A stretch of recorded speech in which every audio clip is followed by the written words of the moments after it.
Hello friends, good morning. നമ്മുടെ എല്ലാ T V സീരിയലിലേക്ക് എല്ലാവർക്കും സ്വാഗതം. അങ്ങനെ മീര പോലും അറിയാതെ മീരയുടെ നാവിൽ നിന്ന് ശ്രുതിയെക്കുറിച്ചുള്ള എല്ലാ രഹസ്യങ്ങളും പുറത്തിയാടി. അതും കഴിഞ്ഞ് നമ്മുടെ രേവതി അവിടെ നിന്ന് പോന്നു കഴിഞ്ഞപ്പോൾ ഇവള് ചുമ്മാ വന്നതൊന്നും അല്ല എന്ന് മീര ഇങ്ങനെ ചിന്തിക്കാം. എന്തോ അപകടം മണക്കുന്നുണ്ട്. അത് കഴിഞ്ഞ് പിന്നെ സച്ചിയെ കാണിക്കുന്നത്. സച്ചി ഇങ്ങനെ പുറത്ത് നിൽക്കുമ്പോൾ എന്തോ ഒരു ഓട്ടം പോകാനുള്ള കോള് വന്നു. അപ്പോൾ എവിടേക്കാണ് വരേണ്ടത്? ശരി, ഞാൻ വന്നേക്കാം എന്ന് പറഞ്ഞ് ഫോണും കട്ട് ചെയ്തു. അപ്പോഴത്തേക്ക് രേവതി ഇറങ്ങി വന്നു. രേവതി, എന്താ അവളോട് ചോദിച്ചോ, സംസാരിച്ചോ എന്ന് ചോദിച്ചു. സംസാരിച്ചു സച്ചേട്ടാ.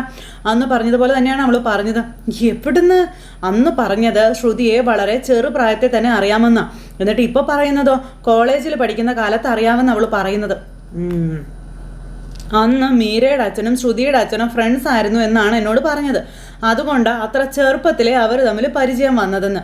ഇന്ന് പറഞ്ഞതോ ശ്രുതിയുടെ സുഹൃത്ത് മീരയുടെ സുഹൃത്തായിരുന്നു. അങ്ങനെയാണ് കോളേജിൽ പഠിക്കുമ്പോൾ പരിചയപ്പെട്ടതെന്നാണെന്ന കാര്യവും രേവതി പറയണു. ഇതൊക്കെ കേട്ടപ്പോൾ സച്ചി രണ്ടുപേരുടെ ഫാമിലി ചെറുപ്പത്തിലെ ഒരുമിച്ച് ടൂർ പോയിരുന്നെന്നൊക്കെ അന്ന് പറഞ്ഞിരുന്നത്. ഇന്ന് അങ്ങനെ ഒരു ടൂറേ പോയിട്ടില്ല.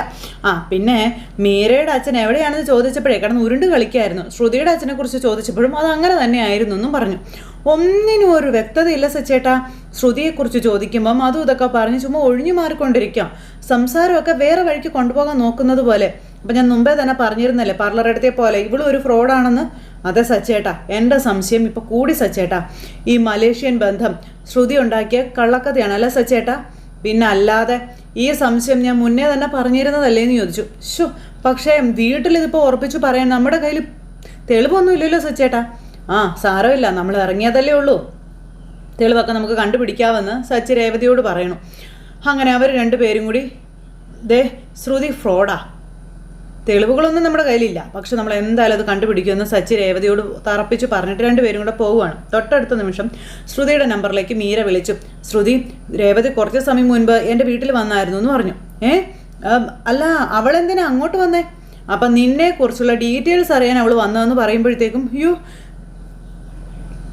അവൾ നേരിട്ടത് എന്നോട് പറഞ്ഞില്ല, പക്ഷേ അവളുടെ സംസാരത്തിൽ നിന്ന് ഞാനത് മനസ്സിലാക്കിയതാണ് എന്ന് മീര പറയുക. നീ എന്തെങ്കിലും വിട്ടു പറഞ്ഞോ? അപ്പം ഞാൻ അങ്ങനെയൊക്കെ വിട്ടു പറയുമോ? എന്തൊക്കെയോ പറഞ്ഞ് അഡ്ജസ്റ്റ് ചെയ്ത് രക്ഷപ്പെട്ട് നിൽക്കുകയാണെന്ന കാര്യം മീര പറയുന്നു. പിന്നെ നീ മലേഷ്യയിൽ നിന്ന് തന്നെയാണോ വന്നതെന്ന് അവൾക്കൊരു സംശയം ഉണ്ടെന്ന് പറഞ്ഞു. ഇത് കേട്ടപ്പോൾ ശ്രുതി ഞെട്ടി. അവൾക്കുണ്ടെന്ന് പറഞ്ഞാൽ സച്ചിക്കും സംശയം ഉണ്ടെന്നല്ലേ അതിൻ്റെ അർത്ഥം? അവരുടെ സംശയം തീർക്കാനാ രേവതി ഇവിടേക്ക് വന്നത്. അവള് നിന്റെ പിറകെ തന്നെ ഉണ്ട്. നീ ശ്രദ്ധിക്കണം ശ്രുതി, വളരെ ശ്രദ്ധിക്കണം. ഇത് പറയാനായിട്ടാ ഞാൻ നിന്നെ വിളിച്ചത്. ശരി കേട്ടോ എന്നും പറഞ്ഞു ഫോൺ അങ്ങ് കട്ട് ചെയ്തു. ശ്രുതിക്ക് ആദ്യം കൂടി ആകെ തല പുകഞ്ഞിങ്ങനെ നിൽക്കുക. പിന്നെ രാത്രിയായി. രേവതി അടുക്കളയിൽ ജോലി ചെയ്യുന്നു. സച്ചി വീട്ടിലേക്ക് ജോലി കഴിഞ്ഞ് വന്നു. നിന്റെ പണി ഇതുവരെ കഴിഞ്ഞില്ല രേവതി? അപ്പം ഇല്ല സച്ചേട്ടാ, കഴിയുന്നതേ ഉള്ളൂ എന്ന് പറഞ്ഞു രേവതി. അപ്പോൾ സച്ചി ഇങ്ങനെ രേവതി അടിപൊളി നോക്കുക. എന്താ ഇങ്ങനെ നോക്കുന്നേ? അല്ല, നിന്റെ സ്വിച്ച് എവിടെയാണെന്ന് നോക്കുമായിരുന്നു, ജോലി ചെയ്യുന്ന നിർത്താനേ. കൊള്ളാം, നല്ല തമാശ സച്ചേട്ടാ. ഏത് നേരം നോക്കിയാലും ജോലിയോട് ജോലി തന്നെ. അതൊക്കെ വിട്. നമ്മൾ ഭാമ ആൻറ്റിയും മീരയും കണ്ടു. ഇനി അടുത്ത പ്ലാൻ എന്താണെന്ന് പറയാൻ രേവതി പറയുമ്പോൾ അവളെ മലേഷ്യൻ കഥ പൊളിക്കാനുള്ളൊരു ഐഡിയ എനിക്ക് കിട്ടിയിട്ടുണ്ട് എന്ന് പറഞ്ഞു. അതെന്ത് ഐഡിയ ആണെന്ന് ചോദിച്ചപ്പം നമ്മൾ രണ്ടുപേരും മലേഷ്യക്ക് പോവുകയാണെന്ന് പറയുകയാണ് സച്ചി. അച്ഛനും അമ്മയും കൂടി കൂടെ കൂട്ടും. പിന്നെ മലേഷ്യക്ക് പോകാനോ? പിന്നെ 4 പേര് മലേഷ്യ പോയിട്ട് വരാനേ ചെറിയ കാശൊന്നും പോരാ. നമ്മുടെ കയ്യിൽ എവിടുന്നാ സച്ചേട്ടാ അത്രയും കാശൊക്കെ? അതിന് ആര് പോകുന്നു? ശ്രുതിയുടെ മുന്നിൽ നമ്മൾ പോകുന്നു എന്ന് പറയും. അതിനുള്ള തയ്യാറെടുപ്പുകൾ നടത്തുന്നത് പോലെ നമ്മൾ അഭിനയിക്കുമെന്ന് സച്ചി രേവതിയോട് പറയാം. എന്നിട്ടോ അപ്പോൾ ശ്രുതി ഒന്ന് പേടിക്കും. രക്ഷപ്പെടാൻ വേണ്ടിയിട്ട് പല അടവുകളും അവൾ പ്രയോഗിക്കുകയും ചെയ്യും. അവസാനം അവൾക്ക് ഈ മലേഷ്യൻ കഥ ഒരു കള്ളക്കഥയാണെന്ന് എല്ലാവരോടും തുറന്ന് പറയേണ്ടതായിട്ട് വരും. അവളെ കൊണ്ടേ പറയിപ്പിക്കും ഞാൻ, നീ നോക്കിക്കോളാനായിട്ട് പറയുക. അന്നേരം സച്ചേട്ടാ, ഇതൊരു നല്ല ഐഡിയ കേട്ടോ. നീ എന്താ വിചാരിച്ചേ? അപ്പം സച്ചിക്ക് തുടങ്ങട്ടെ എന്ന് ചോദിച്ചു. തുടങ്ങിക്കോ സച്ചേട്ടാ, ധൈര്യമായിട്ട് തുടങ്ങിക്കോളാൻ പറഞ്ഞു. അതിനുശേഷം പിന്നെ സച്ചി അവിടെ ചെന്ന് എല്ലാവരെയും വിളിക്കുക, എല്ലാവരും വരാൻ പറഞ്ഞു. അപ്പോൾ എല്ലാവരും ഇറങ്ങി വന്നു. എന്തിനാടാ ഇങ്ങനെ കിടന്ന് വിളിക്കുന്നതെന്ന് ചോദിച്ചു കേട്ടോ. നിനക്ക് എന്നാ പറ്റിയ കാര്യം പറയടാന്ന് പറഞ്ഞ സുധിയും ദേഷ്യപ്പെടുന്നു. എടാ, നീ ഇന്നേ വരെ അച്ഛനെയും അമ്മയും കൂട്ടി എവിടേക്കെങ്കിലും പോയിട്ടുണ്ടോ? ഇല്ലല്ലോ. അപ്പം ഞാനും രേവതിയും അച്ഛനെയും അമ്മയും കൂട്ടി ഒരു സ്ഥലം വരെ പോകാൻ പോവുകയാണെന്ന് പറഞ്ഞു സച്ചി. നീ എവിടെ പോകാൻ? നളിനപുരം ദേവീക്ഷേത്രത്തിൽ ഉത്സവം നടക്കുകയല്ലേ, അവിടെ ആയിരിക്കും നിങ്ങൾ രണ്ടുപേരെയും കൂട്ടിക്കൊണ്ട് പോകാൻ പോകുന്നതെന്നൊക്കെ പറഞ്ഞുകൊണ്ട് സുധി ഇങ്ങനെ ഇവരെ കളിയാക്കുക ആ സമയത്ത്. അപ്പോൾ ചന്ദ്രയ്ക്ക് എന്നും പറഞ്ഞുകൊണ്ടിരിക്കുന്നു. ഞാനെങ്ങും ഇല്ല എങ്ങോട്ടും, നിങ്ങളുടെ കൂടെ അല്ലെങ്കിൽ മനുഷ്യന്മാർ വരുമെന്നൊക്കെ ചന്ദ്ര ചോദിക്കുമ്പം അമ്മേ, ഉത്സവം കാണാനൊന്നും അല്ല. നിങ്ങൾ രണ്ടുപേരും ഇതുവരെ പുറം രാജ്യങ്ങളൊന്നും കണ്ടിട്ടില്ലല്ലോ. അപ്പോൾ ഇങ്ങനെ നോക്കുക, കണ്ടിട്ടുണ്ടോ എന്ന് ചോദിച്ചിട്ട് നമ്മുടെ സച്ചി ആ സമയത്ത് ദേ എന്നാൽ ഞാൻ നിങ്ങളെ കൂട്ടിക്കൊണ്ട് പോകുന്നതേ ഒരു പുറം രാജ്യത്തേക്കാണ്, വിദേശത്തേക്ക്. അപ്പോഴും ഇവരിങ്ങനെ അന്തം വിട്ട് നോക്കുക കേട്ടോ. പിന്നെ നടക്കും എന്നും പറഞ്ഞിങ്ങനെ ശ്രുതി, വിദേശത്തേക്ക്? അതെ, ആ രാജ്യം കൂടി ഏതാണെന്ന് അറിഞ്ഞാലേ അമ്മ ഇപ്പം തന്നെ സമ്മതം മൂളുകയും ചെയ്യുമെന്ന് പറഞ്ഞു. ഞങ്ങളെ മലേഷ്യയിലേക്കാണ് പോകാൻ പോകുന്നത്. എന്നും പറഞ്ഞിട്ട് ശ്രുതി ഇങ്ങനെ ഒരു നോട്ടം. മലേഷ്യയിലേക്കോ? മലേഷ്യ അത് ശ്രുതിമോളുടെ നാടല്ലേ എന്ന് രവിയേട്ടൻ അന്നേരം ചാടി കയറി ചോദിച്ചു. അല്ല അത് പിന്നെ എന്നും പറഞ്ഞുകൊണ്ട് ഇങ്ങനെ പറയുമ്പോൾ രേവതി ശ്രുതിയെ ശരിക്കും ശ്രദ്ധിക്കുന്നുണ്ട്. പാർലർ ഏട്ടത്തിയുടെ സ്വന്തം നാട് അല്ലേ രേവതി എന്ന് സച്ചി ചോദിക്കും. അതെ എന്ന് രേവതി. അപ്പോഴത്തേക്കും വെട്ടി വേർത്ത് ശ്രുതി ഇങ്ങനെ നിൽക്കുവാണ്. അപ്പോഴത്തേക്കും ചന്ദ്രയുടെ കണ്ണൊക്കെ ഇങ്ങനെ പുറത്ത് ചാടി സന്തോഷം കൊണ്ട്. അമ്മേ മുഖമൊക്കെ പൂ പോലെ വിടർന്നിരിക്കുകയാണല്ലോ എന്ന് ചന്ദ്രയോട് നേരെ സച്ചി. ഇതേ നോക്കിക്കേ, എന്താ സന്തോഷം എന്ന് നോക്കിക്കേ എന്നും പറഞ്ഞുകൊണ്ട് ഇങ്ങനെ ഭയങ്കര ഇത്. അപ്പോഴത്തേക്ക് ശ്രുതിക്ക് പേടിയായി തുടങ്ങി. അപ്പോൾ അമ്മേ എന്നും പറഞ്ഞുകൊണ്ട് ശ്രുതി. അപ്പോൾ രവിയേട്ടനും അന്തം വിട്ടിരിക്കുക. അമ്മ ഇപ്പം തന്നെ ഞങ്ങളുടെ കൂടെ വരാൻ സമ്മതിച്ചു കഴിഞ്ഞാൽ ചേച്ചി ഞാൻ വരും എന്നും പറഞ്ഞുകൊണ്ടിരിക്കുക ചന്ദ്ര. അല്ലാടാ എന്താടാ പെട്ടെന്ന് ഇങ്ങനെ ഒരു തീരുമാനം? പെട്ടെന്നുള്ള തീരുമാനമൊന്നും അല്ലെന്നേ, ഞങ്ങളുടെ കല്യാണം കഴിഞ്ഞിട്ട് 1 വർഷം കഴിഞ്ഞില്ലേ, ഇതുവരെ ആയിട്ടും ഹണിമൂണിനൊന്നും ഞങ്ങൾ പോയിട്ടില്ലല്ലോ. എവിടെയെങ്കിലും ഒന്ന് പോകണം എന്ന് കുറേ ആയിട്ട് അങ്ങ് ആലോചിക്കാം. ഇനിയിപ്പം വൈകിക്കണ്ട എന്ന് തോന്നി മലേഷ്യക്ക് പോകാമെന്ന് രേവതിയാ പറഞ്ഞതെന്നുള്ള കാര്യം സച്ചി പറയുമ്പോൾ ഭയങ്കര സന്തോഷം ചന്ദ്രയ്ക്ക്. അല്ല നിങ്ങളെന്തിനാ മലേഷ്യയിലോട്ടൊക്കെ പോകുന്നതെന്ന് ശ്രുതി അന്നേരം ചാടി കയറി ചോദിച്ചു. ടൂറ് പോകാനായിട്ട് എത്രയോ നല്ല നല്ല രാജ്യങ്ങളൊക്കെ ഉണ്ട് എന്ന് ചോദിക്കാം. അപ്പോൾ എന്ന് പറഞ്ഞിരിക്കുന്ന ശ്രുതിയുടെ മുന്നിൽ സച്ചി. ഞാൻ പറയട്ടെ, നിങ്ങൾ സിംഗപ്പൂരിലേക്ക് അതാകുമ്പോൾ അവിടെ ഒരുപാട് കാണാനൊക്കെ ഉണ്ടെന്ന് ശ്രുതി. അപ്പം സാരില്ല, ഞങ്ങളെ മലേഷ്യയിലേക്ക് പോകാൻ തന്നെ തീരുമാനിച്ചു അല്ല സച്ചേട്ടാ എന്ന് രേവതി. പിന്നെ പിന്നെ പിന്നെ പിന്നെ പിന്നെ അത് തന്നെ തീരുമാനിച്ചോ എന്ന് പറഞ്ഞിട്ട് ശ്രുതി ഇങ്ങനെ നിൽക്കുക. പിന്നെ അവിടെ പോകുന്നതിന് വേറെ ചില കാരണങ്ങൾ കൂടി ഉണ്ട് കേട്ടോ എന്നും നമ്മുടെ രേവതി പറയുക. അപ്പോൾ ഇവരിങ്ങനെ നോക്കുക കേട്ടോ, പ്രത്യേകിച്ച് ചന്ദ്ര. അല്ല അങ്ങനെയാണെങ്കിൽ ഒരു കാര്യം ചെയ്യാം, നിങ്ങൾ രണ്ടുപേരും കൂടെ പോയിട്ട് വാ, ഞങ്ങൾ വരുന്നില്ല എന്ന് പറഞ്ഞു രവിയേട്ടാ നമുക്കും പോകണം, എനിക്ക് കാണണം മലേഷ്യ എന്ന് പറഞ്ഞ് ശ്രുതി മരുമോളായിട്ട് വീട്ടിൽ വന്നപ്പോൾ മുതലുള്ള എൻ്റെ ഒരു ആഗ്രഹം മലേഷ്യ ഒന്ന് കാണണമെന്ന്. ശ്രുതി മോളുടെ നാടല്ലേ, നമുക്കൊന്ന് പോയിട്ട് വരാന്നേ എന്നൊക്കെ പറഞ്ഞ് കുഞ്ഞിപ്പിള്ളേർ കൊഞ്ചുന്നോലെ കിടന്ന് ഇങ്ങനെ കിണിങ്ങിക്കൊണ്ടിരിക്കുകയാണ് ചന്ദ്രയെ. നീയിപ്പം എന്നാൽ ശരി എടാ സച്ചി, ഈ 4 പേരൊക്കെ മലേഷ്യയിൽ പോയിട്ട് വരണമെങ്കിൽ അത് വലിയ ചിലവല്ലേടാ. എൻ്റെ പൊന്നച്ചാ, ഞാനൊന്നും ആലോചിക്കാതെ ഇങ്ങനെ ഒരു തീരുമാനം എടുക്കുമോ? ഇല്ലെന്നേ, നമ്മൾ അങ്ങോട്ടും ഇങ്ങോട്ടുള്ള ഫ്ലൈറ്റിൻ്റെ ടിക്കറ്റിൻ്റെ കാശ് മാത്രം കൊടുത്താൽ മതി, മറ്റു ചിലവുകളൊക്കെ നോക്കാൻ അവിടെ ആൾക്കാരുണ്ട് എന്ന് സച്ചി പറയാം. അപ്പോൾ ദേ ശ്രുതി ഇങ്ങനെ നോക്കുക കേട്ടോ. അതുകൊണ്ടാ ഞങ്ങൾ മലേഷ്യയിൽ തന്നെ പോകാമെന്ന് വിചാരിച്ചതെന്ന് രേവതി. എടാ മലേഷ്യയിലെത്തിയാൽ നിങ്ങളുടെ ചിലവൊക്കെ ആര് നോക്കുവടാ എന്ന് ശ്രുതി. അല്ല അതോ അവിടുത്തെ സർക്കാരിൻ്റെ ഗസ്റ്റ് ആയിട്ടാണ് നിങ്ങൾ 4 പേരും പോകുന്നത്?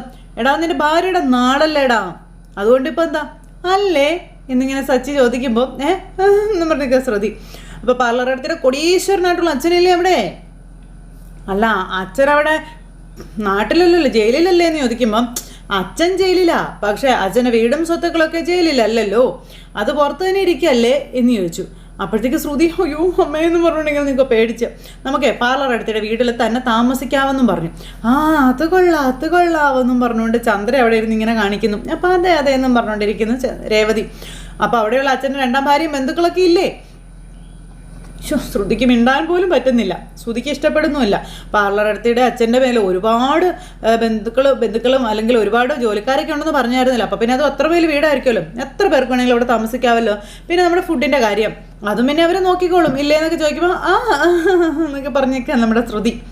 അല്ല അതൊരു പറഞ്ഞ ശ്രുതി ഇരിക്കുമ്പോൾ പാർലർ എടുത്തി നിങ്ങളുടെ നാട്ടിൽ വന്നിട്ട് നിൻ്റെ വീട്ടിൽ താമസിക്കാതെ ഹോട്ടലിൽ വല്ലതും താമസിച്ചാലേ അത് നിനക്ക് വിഷമാവത്തുമില്ലേന്ന് ചോദിച്ചു. എന്നൊക്കെ പറഞ്ഞിട്ടിരിക്കുക. ശ്രുതി മിണ്ടാട്ടം മുട്ടിപ്പോയി. പിന്നെ ഫുഡൊക്കെ പുറത്തുനിന്ന് കഴിക്കാൻ ശ്രുതിയും ഇവരുടെ വീട്ടുകാരൊക്കെ സമ്മതിക്കുമോ? പിന്നെ അങ്ങനെ പുറത്തുനിന്ന് കഴിച്ചാൽ അത് മോശമല്ലേ ശ്രുതി? അതെ എന്നും പറഞ്ഞുകൊണ്ടിരിക്കുന്ന ശ്രുതി. പിന്നെ നിങ്ങൾ മാത്രമാണ് ചെല്ലുന്നതെങ്കിൽ അവർ ഈ സൗകര്യങ്ങളൊന്നും ചെയ്തു തരില്ല, പിന്നെ ഞാൻ കൂടി ഉള്ള സ്ഥിതിക്ക് അവരതൊക്കെ ചെയ്തു തരും അല്ല ശ്രുതി മോളെ? എന്നും പറഞ്ഞുകൊണ്ട് ശ്രുതി മോൾ ഇങ്ങനെ നിൽക്കുന്നു. അപ്പോൾ നമ്മുടെ രേവതിക്ക് ചിരി വരിക കേട്ടോ. അല്ല വീട്ടിലിരുന്ന് 3 നേരം ഭക്ഷണം കഴിക്കാൻ വേണ്ടിയിട്ടാണ് നിങ്ങൾ 4 പേരും കൂടെ അങ്ങോട്ട് പോകുന്നത്? അവിടെ പോയ സ്ഥലങ്ങളൊക്കെ കാണണ്ടേന്ന് ചോദിച്ചു ശ്രുതി. അവിടെ പോയാൽ നിങ്ങൾ ട്രാവൽ ചെയ്യേണ്ടി വരും, അതിന് നല്ല കാശ് ചിലവാകും അച്ഛാന്ന് പറയുമ്പോൾ എടാ മണ്ടൻ ചേട്ടാ, ഇവളുടെ വീട്ടിൽ 10-12 കാറുകൾ നേരെ നേരെ അങ്ങ് കിടക്കുകയല്ലേ, നമുക്കതിൽ ഒരെണ്ണം പോരെ, പോകേണ്ടടുത്തൊക്കെ നമുക്ക് പോയിക്കൂടെ അല്ലേ രേവതി? അപ്പം അതെ അതെ എന്നും പറഞ്ഞുകൊണ്ട് രേവതി അപ്പോഴത്തേക്കും അത് ശരിയാന്നും പറഞ്ഞുകൊണ്ട് ചന്ദ്രയും തൊട്ടരികളിൽ നിന്ന് തലയാട്ടിക്കൊണ്ടിരിക്കുക. അത് മാത്രമല്ല അച്ഛാ, അവിടം വരെ പോകുന്ന സ്ഥിതിക്ക് നമുക്ക് പാർലർ എടുത്തിട്ട് അച്ഛനെ ജയിലിൽ പോയി ഒന്ന് കാണുകയും ചെയ്യത്തില്ലേ? അതല്ലേ അച്ഛാ അതിൻ്റെ ഒരു മര്യാദ. ഏത് അത് നീ പറഞ്ഞ നല്ലൊരു കാര്യമാണ്. അത് നീ പറഞ്ഞ ശരിയായ കാര്യം തന്നെയാണ്. അപ്പോൾ ഏതായാലും നമുക്ക് എല്ലാവർക്കും കൂടെ പോയിട്ട് വരാം അല്ലേ? അങ്ങനെയാണെങ്കിലേ നമുക്ക് നാളെ തന്നെ പോകാം. എടാ നീ ഫ്ലൈറ്റ് ടിക്കറ്റ് എടുക്കടാ എന്ന് പറഞ്ഞ് ചന്ദ്ര പറഞ്ഞപ്പം കേട്ടോ, എൻ്റെ പൊന്നമ്മേ, മലേഷ്യ പോണേ പാസ്പോർട്ടൊക്കെ വേണം. നിങ്ങൾക്ക് 4 പേർക്കും പാസ്പോർട്ടൊക്കെ ഉണ്ടോ? അയ്യോ അത് ഞാൻ മറന്നു, അത് കിട്ടാനുള്ള സമയം വേണ്ടേ? ഇപ്പോൾ പാസ്പോർട്ടൊക്കെ പെട്ടെന്ന് കിട്ടുവച്ചാ നമുക്ക് നാളെ തന്നെ അതിനുള്ള അപേക്ഷകളും കാര്യങ്ങളും കൊടുക്കാമെന്ന് പറഞ്ഞു. അയ്യോ അമ്മേ എന്ന് പറഞ്ഞുകൊണ്ട് ശ്രുതിക്ക് അറ്റാക്ക് വന്നു. ശ്രുതി ഇങ്ങനെ നെഞ്ചും പൊത്തിപ്പിടിച്ച് അവിടെ എങ്ങനെ നിൽക്കുക. അപ്പോൾ രേവതി ഇങ്ങനെ സച്ചിയെ നോക്കുന്നു, സച്ചിയാണെങ്കിൽ ശ്രുതിയെ നോക്കുന്നു, രേവതിയും ശ്രുതിയെ നോക്കുന്നു. അപ്പോൾ നമ്മൾ മലേഷ്യക്ക് പോകുന്നു, എൻജോയ് ചെയ്യുന്നു. രേവതി നമ്മുടെ കുറേ കാലമായിട്ടുള്ള ആഗ്രഹം അത് നടക്കാൻ പോവുക കേട്ടോ. അതെ അതെ എന്ന് പറഞ്ഞു രേവതി. അപ്പോഴത്തേക്കും ചന്ദ്രൻ എൻ്റെ ദൈവമേ എന്നൊക്കെ പറഞ്ഞുകൊണ്ട് കൈയൊക്കെ ഇങ്ങനെ കൂച്ചി പിടിച്ച് ഭയങ്കര ഓട്ടവും ചാട്ടവും ഒക്കെ ആയിട്ടിരിക്കുന്നു. ശോ എന്ന് പറഞ്ഞുകൊണ്ട് ശ്രുതി ഇങ്ങനെ മുകളിലേക്ക് കയറിപ്പോയി. ശ്രുതി എന്ന് പറഞ്ഞുകൊണ്ട് ശ്രുതി പിന്നാലെ വാല തൂങ്ങി അങ്ങ് പോയി. മോളിൽ പോയിട്ട് എല്ലാം പറഞ്ഞ് ശരിയാക്കാൻ പോയിരിക്കുക അല്ലേ എന്ന് പറഞ്ഞുകൊണ്ട് സച്ചി അന്നേരം ഇങ്ങനെ അവിടെ ഇരുന്ന് അച്ഛനോടും രേവതിയോടും പറയാം. അയ്യോ എൻ്റെ ദൈവമേ അവളുടെ സന്തോഷം കണ്ടില്ലേ എന്നൊക്കെ ചോദിച്ചുകൊണ്ട് രവിയേട്ടൻ അപ്പോഴും മലേഷ്യ മലേഷ്യ മലേഷ്യ എന്നൊക്കെ പറഞ്ഞുകൊണ്ടിരുന്ന് ഇങ്ങനെ ഓരോന്നൊക്കെ കാണിച്ചുകൊണ്ടിരിക്കുക Chandra. Malaysia Malaysia Malaysia Malaysia Malaysia എന്നും പറഞ്ഞു ഭയങ്കര സന്തോഷ പ്രകടനം നമ്മുടെ ചന്ദ്ര. ഇതൊക്കെ കണ്ട് രേവതിയും സച്ചിയും ചിരിച്ച് തല കുത്തി കിടക്കുക. അത് കഴിഞ്ഞ് പിന്നെ ശ്രുതി റൂമിൽ ചെന്നിട്ട് തല പുകഞ്ഞാലോചിച്ച് അങ്ങോട്ടും ഇങ്ങോട്ടും നടക്കുവാണ്. അപ്പോഴത്തേക്കും ശ്രുതി അങ്ങോട്ടേക്ക് ചെന്നു. ശ്രുതി എന്നും പറഞ്ഞ് വിളിച്ചാ ചെല്ലുന്നേ. ശ്രുതിയാണെന്നുണ്ടെങ്കിലോ കോലി കയറി ഇങ്ങനെ നിൽക്കുക അവിടെ. ദേ എന്താ സച്ചി ഇവിടെ ഈ കാണിച്ചു കൂട്ടിക്കൊണ്ടിരിക്കുന്നത്? എന്തിനാ അവനിപ്പോൾ എല്ലാവരെയും കൂട്ടി മലേഷ്യയിലേക്ക് പോകുന്നത്? എൻ്റെ പൊന്നു ശ്രുതി, അവർ പോകുന്നതിന് മുമ്പ് നമ്മൾ മലേഷ്യയിൽ പോകണമായിരുന്നു. ഇനിയിപ്പോൾ അതിനെപ്പറ്റി പറഞ്ഞിട്ട് എന്താ കാര്യം എന്ന് ചോദിച്ചുകൊണ്ട് ദേഷ്യപ്പെടുക. ശ്രുതി ദേ നീ അതൊന്നും ഓർത്ത് ടെൻഷൻ ആവണ്ട, നമുക്ക് എത്രയും പെട്ടെന്ന് പ്ലാൻ ചെയ്യാം. അതും പറഞ്ഞുകൊണ്ട് നമ്മുടെ സുധി അവിടെ നിന്ന് അങ്ങോട്ടേക്ക് പോയി. സുധി അങ്ങ് പോയി കഴിഞ്ഞപ്പോഴത്തേക്കും എൻ്റെ ദൈവമേ എന്നാ ചെയ്യും നമ്മൾ ആലോചിച്ചുകൊണ്ട് ഇങ്ങനെ ആകെ ഇതായിട്ടിരിക്കുക കേട്ടോ. അപ്പോൾ ആകെ തല പുകഞ്ഞിരിക്കുമ്പം അവർ മലേഷ്യയിൽ പോയാൽ സത്യം അറിയും. അവർ പോകുന്നത് എങ്ങനെയെങ്കിലും തടഞ്ഞേ പറ്റൂ എന്നും പറഞ്ഞുകൊണ്ടിങ്ങനെ നമ്മുടെ ശ്രുതിമോൾ അവിടെ നിന്ന് ആലോചിച്ച് കൂട്ടുക. അത് കഴിഞ്ഞതിന് ശേഷം പിന്നെ കാണിക്കുന്നത് സച്ചിയും രേവതിയാണ്. അപ്പോൾ അവളുടെ ബുദ്ധി ഇപ്പോൾ റേസിംഗ് കാറിനേക്കാളും കൂടുതൽ ദൂരത്തിൽ പ്രവർത്തിക്കുന്നു. നമ്മൾ മലേഷ്യയിൽ പോകുന്ന എങ്ങനെയെങ്കിലും തടയാൻ അവൾ നോക്കുമെന്നും സച്ചി രേവതിയോട് പറയുന്നു. എന്തു വന്നാലും സച്ചിയേട്ടൻ പിന്മാറരുത്, സത്യം കണ്ടുപിടിക്കാൻ ഇറങ്ങി തിരിച്ചവരാ നമ്മൾ, തെളിവ് സഹിതം അവളുടെ കള്ളക്കളി പൊളിക്കണം എന്ന് പറഞ്ഞു. അതെ അമ്മയും ഇപ്പം നല്ല സന്തോഷത്തിലാണ്. കുറേ നാളായിട്ടുള്ള അമ്മയുടെ ആഗ്രഹമല്ലേ നടക്കാൻ പോകുന്നത്. അമ്മ ശ്രുതിയോടും കൂടി വരാൻ പറയും. അന്നേരം ശ്രുതി എന്തെങ്കിലും കാര്യം പറഞ്ഞ് ഒഴിവാകും. അവൾ ഒരിക്കലും മലേഷ്യയിലേക്ക് വരില്ല. ശ്രുതി മലേഷ്യയിലേക്ക് ഞങ്ങളും കൂടി വരുന്നു എന്ന് പറഞ്ഞാൽ എന്ത് ചെയ്യും? അങ്ങനെ അവൾ പറയത്തില്ലല്ലോ. അല്ല ഇനിയിപ്പോൾ ചിലപ്പോൾ പറഞ്ഞാൽ എന്ത് ചെയ്യും? അത് പറഞ്ഞാൽ നമ്മൾ അവളെ സംശയിച്ചത് വെറുതെയാകും. അവൾ പറഞ്ഞ മലേഷ്യൻ കഥ കെട്ടുകഥയായിരിക്കില്ല, സത്യമായിരിക്കും. നമുക്കേ ഈ അന്വേഷണം അവസാനിപ്പിച്ച് നമ്മുടെ ജോലി നോക്കി നമുക്ക് പോകാം. അങ്ങനെ കരുതരുത് സച്ചേട്ടാ. നമുക്ക് സംശയം തോന്നാതിരിക്കാൻ വേണ്ടി ചിലപ്പോൾ അവൾ നമ്മുടെ കൂടെ മലേഷ്യയിലേക്ക് വരുന്നെന്ന് പറയും. എന്നിട്ട് ഇങ്ങനെ പറഞ്ഞതിന് ശേഷം പോവാതിരിക്കാൻ വേണ്ടി എന്തെങ്കിലും സൂത്രം അവൾ പ്രയോഗിക്കുമെന്ന് രേവതി പറഞ്ഞു കൊടുക്കുക. അത് നീ പറഞ്ഞത് നേരെ രേവതി. ഇനി പറ, ഇനി എന്താ നമ്മുടെ പ്ലാൻ? അപ്പം നീ വലിയ ബുദ്ധിമുട്ടിയാണല്ലോ, എന്താന്ന് നീ തന്നെ പറയാൻ പറഞ്ഞു സച്ചേട്ടനല്ലേ ഇത് തുടങ്ങി വെച്ചത്, സച്ചേട്ടൻ തന്നെ പറയാൻ പറഞ്ഞു. ആ സമയത്ത് ആലോചിക്കണം. നമ്മൾ രാവിലെ ട്രാവൽ ഏജൻസിയിൽ ചെല്ലുന്നു, പാസ്പോർട്ടിനുള്ള അപേക്ഷ കൊടുക്കുന്നു. പിന്നെ എൻ്റെ ഒരു ഫ്രണ്ടിൻ്റെ ട്രാവൽ ഏജൻസി ഉണ്ട്, അവിടെ തന്നെ നമുക്ക് പോകാം, അവനെല്ലാം നമുക്ക് ചെയ്തു തരുമെന്ന് സച്ചി പറയാം. അപ്പോൾ ബാക്കിയോ നമ്മൾ ശരിക്കും അച്ഛനും അമ്മയൊക്കെ പറ്റിക്കല്ലേ സച്ചേട്ടാ എന്നും പാസ്പോർട്ടൊക്കെ എടുത്തതിന് ശേഷം മലേഷ്യയിലേക്ക് പോകുന്നില്ല എന്നറിഞ്ഞാൽ അവർക്കത് വിഷമാവില്ലേ എന്ന് ചോദിച്ചു. അത് കേട്ടപ്പം അതിനെക്കുറിച്ച് നമുക്ക് ഇപ്പോൾ ആലോചിക്കേണ്ട രേവതി.